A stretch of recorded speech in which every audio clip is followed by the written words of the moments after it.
एंचेंसिया में सर्दी की एक ठंडी सुबह थी और राज्य नर्म चमकदार बर्फ से ढका हुआ था। राजकुमारी सोफिया रोमांचित थी क्योंकि क्रिसमस बस आने ही वाला था और शाही महल उत्सव की खुशियों से गुलजार था। हॉल में मालाएं सजी हुई थीं, भव्य पेड़ जादुई आभूषणों से जगमगा रहा था और दालचीनी और ताज़ी बेक की गई कुकीज की मीठी खुशबू हवा में भर गई थी। लेकिन इस साल सोफिया अपने राज्य के लिए कुछ खास करना चाहती थी। जब वह अपनी साथी एम्बर के साथ बर्फीले गांव में घूम रही थी तो उसने कुछ देखा। कई ग्रामीण अपने प्रियजनों के लिए अनोखे और सार्थक उपहार खोजने के लिए संघर्ष कर रहे थे। मेरे पास एक विचार है, सोफिया ने कहा। उसकी आंखें चमक उठीं। क्यों न हम क्रिसमस उपहार की दुकान खोलें? हम एंचेंसिया में सभी के लिए जादुई और दिल को छू लेने वाले उपहार बना सकते हैं। एम्बर ने अपना सिर झुकाया। एक उपहार की दुकान? लगता है कि इसमें बहुत काम है, राजकुमारी। क्या तुम निश्चित हो? सोफिया ने आत्मविश्वास से सिर हिलाया।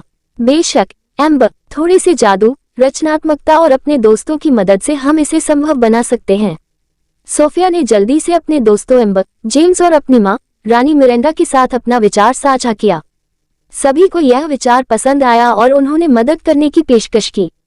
उन्होंने गांव के बीचों बीच दुकान खोलने का फैसला किया, जहां एक आरामदायक छोटी सी झोपड़ी को मंत्रमुग्ध क्रिसमस उपहार की दुकान में बदल दिया गया। सोफिया ने आपूर्ति जुटाने में मदद करने के लिए अपने पशु मित्रों और अपने जादुई ताबीज को बुलाया।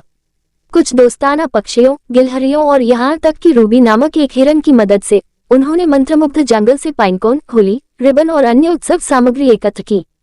इस बीच राजकुमारी एम्बर ने अपने बेदाग स्वाद के साथ दुकान को सजाना शुरू कर दिया। उसने चमचमाती मालाएं लटकाईं, प्रवेश द्वार पर चमकती लालटेन रखी और जादुई कैरोल की मधुर ध्वनि से हवा को भर दिया। जेम्स ने साहसी होने के कारण ग्रामीणों को निमंत्रण देने का काम अपने ऊपर ले लिया, उन्हें दुकान के भव्य उद्घाटन के लिए आमंत्रित किया। सोफिया और उसके दोस्तों ने अथक परिश्रम किया, लेकिन उन्हें एहसास हुआ कि उन्हें अपनी दुकान को अलग दिखाने के लिए कुछ अनोखा चाहिए। तभी शाही जादूगर सेड्रिक वहां पहुंचे। मैंने आपके छोटे से प्रोजेक्ट के बारे में सुना है, सेड्रिक ने कहा। उसका लहजा आधा उत्सुक और आधा संदेहपूर्ण था। शायद मेरी जादुई विशेषज्ञता सहायक हो सकती है। सोफिया ने गर्मजोशी से मुस्कुराया। ये बहुत बढ़िया होगा, मिस्टर सेड्रिक।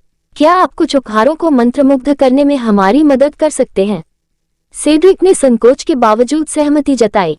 उन्होंने अपनी छड़ी का इस्तेमाल करके स्नो ग्लोब ऑफ मेमोरीज बनाया, जिसमें खरीदार के जीवन के सबसे सुखद क्षणों के जादुई दृश्य दिखाए गए। उन्होंने स्कार्फ को भी मंत्रमुग्ध किया ताकि पहनने वाले को ठंड से भी ज्यादा गर्मी मिले और कैंडी कैन ऑफ चीयर बनाया, जिसे खाने वाला हर व्यक्ति तुरंत खुश हो जाता था। क्रिसमस की पूर्व संध्या पर उपहार की दुकान आखिरकार तैयार हो गई। गांव के लोग बाहर इकट्ठे हुए, ठंडी हवा में उनकी सांसें साफ दिखाई दे रही थीं। सोफिया अपने उत्सव के लाल गाउन में सजी अपने परिवार और दोस्तों के साथ प्रवेश द्वार पर खड़ी थी। एन्चांटेड क्रिसमस गिफ्ट शॉप में आपका स्वागत है, सोफिया ने घोषणा की। हमने आपके क्रिसमस को और भी खास बनाने के लिए हर उपहार को प्यार और जादू से बनाया है। जैसे ही दरवाजे खुले, गांव के लोग आश्चर्य से झूम उठे। दुकान जगमगाती सजावट, जगमगाती रोशनी और अनोखे उपहारों से भरी अलमारियों का एक अद्भुत संसार थी।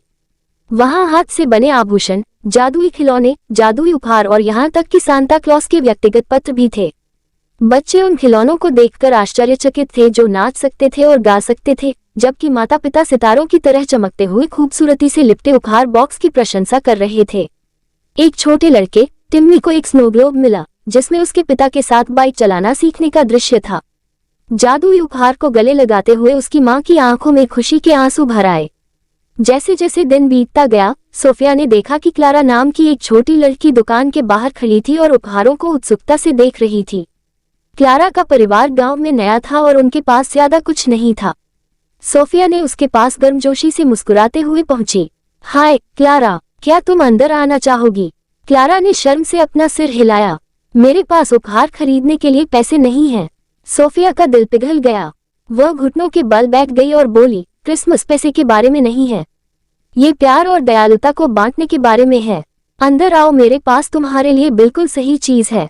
सोफिया क्लारा को दुकान के एक खास कोने में ले गई, जहां उन्होंने मिलकर एक उपहार बनाया।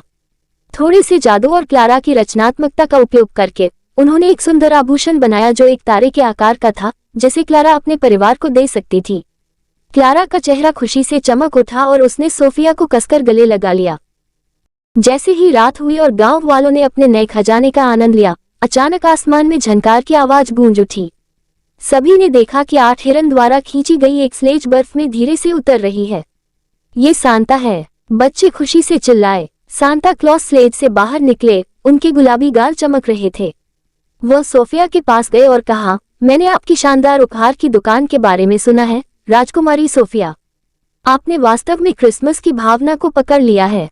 सांता ने सोफिया को एक चमकती हुई सुनहरी घंटी भेंट की। ये क्रिसमस की खुशी की घंटी है। जब भी आपको खुशी और जादू फैलाने की जरूरत हो, इसे बजाएं। सोफिया ने कृतज्ञता के साथ उपहार स्वीकार किया और घंटी बजाई। एक गर्म सुनहरी रोशनी पूरे गांव में फैल गई, जिसने सभी के दिलों को प्यार और खुशी से भर दिया। अगली सुबह सोफिया ने देखा कि ग्रामीणों ने धन्यवाद के रूप में अपने उपहार छोड़े थे। कुकीज की टोकरियां, हाथ से बने स्कार्फ और यहाँ तक कि उपहार की दुकान की एक छोटी पेंटिंग भी थी। लेकिन सबसे बड़ा तोहफा ये था कि सभी के चेहरों पर खुशी देखी गई, क्योंकि वे एक साथ क्रिसमस मना रहे थे।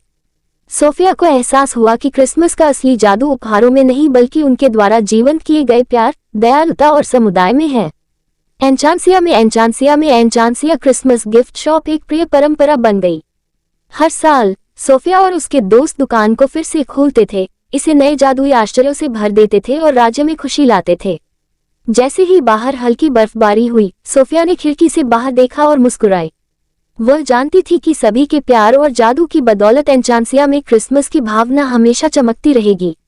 और इसलिए सोफिया द फर्स्ट की क्रिसमस गिफ्ट शॉप की कहानी एक ऐसी कहानी बन गई जिसे ग्रामीण पीढ़ियों तक सुनाते रहेंगे, जो सभी को क्रिसमस के सही अर्थ की याद दिलाती है।